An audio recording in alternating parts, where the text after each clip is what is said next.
Epilogue.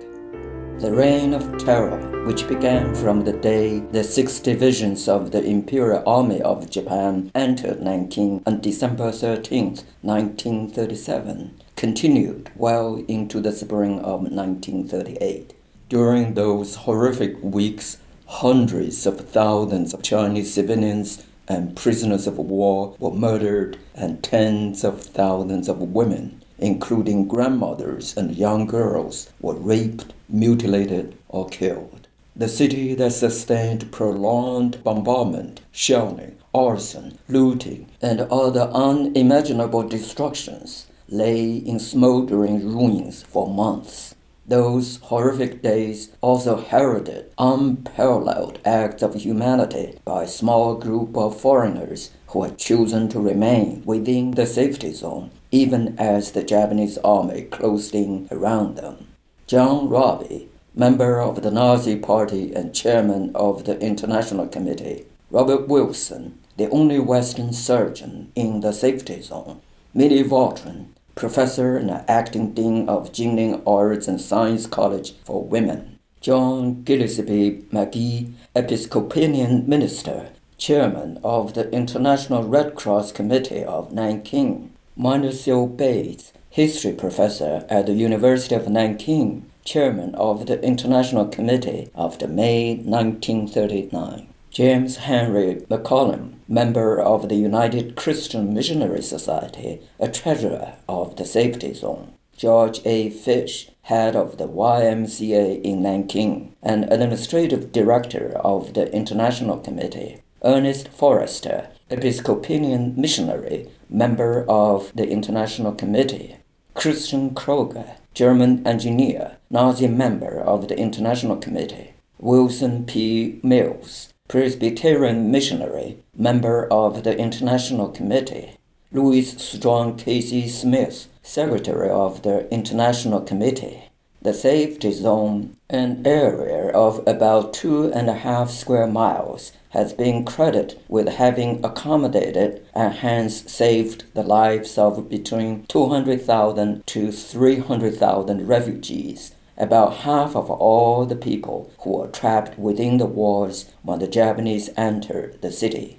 The severity of the Japanese wartime atrocities committed in Nanking exacted an enormous toll on the members of the safety zone leadership. George Fish often suffered complete amnesia when delivering lectures on the subject in later years. Sustained by his faith and love of China, Dr. Robert Wilson continued to operate on patients until he teetered on the brink of a collapse.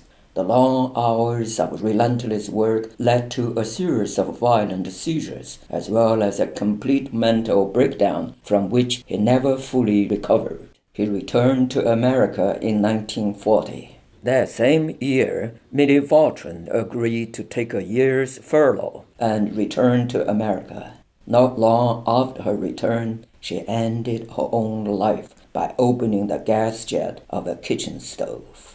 John Robbie returned to Germany in April 1938 with his diaries and a copy of John McGee's film of the atrocities. Rather than gain an audience with Adolf Hitler, as he had hoped, Robbie was arrested and interrogated by the Gestapo. With the fall of the Third Reich, Robbie was arrested by the Russians, then turned over to the British and forced to explain his connection to the Nazis. He lived in extreme poverty until he died from a stroke in 1950. When news of the plight of John Robbie reached the people of Nanking in 1948, a year in which the civil war in China reached its most difficult stage, a fundraising campaign was begun, and he was given the sum approximately equivalent to $2,000 at that time. The mayor of Nanking traveled to Germany to deliver in person, on behalf of the people of Nanking, money and a generous supply of food and provisions. They sent Robbie and his family a box of food each month until 1950. The people of Nanking cherished a love for Millie Vautrin, which bordered on reverence. On her tombstone is engraved the following Chinese characters: 金宁永生, Jingning forever. Her epigraph reads, Millie Vautrin, Goddess of Mercy, missionary to China, 28 years, 1886 to 1941. Today, the Nanking Massacre Memorial Hall stands on a former mass grave not far from Water West Gate, where some 8,000 bodies were exhumed.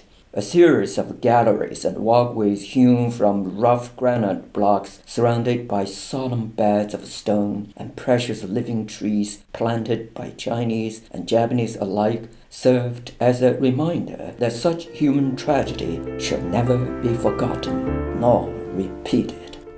The end. Thank you for listening to Purple Mountain, a story of the rape of Nanking by Shou Huaqi, narrated by Shou Huaqi.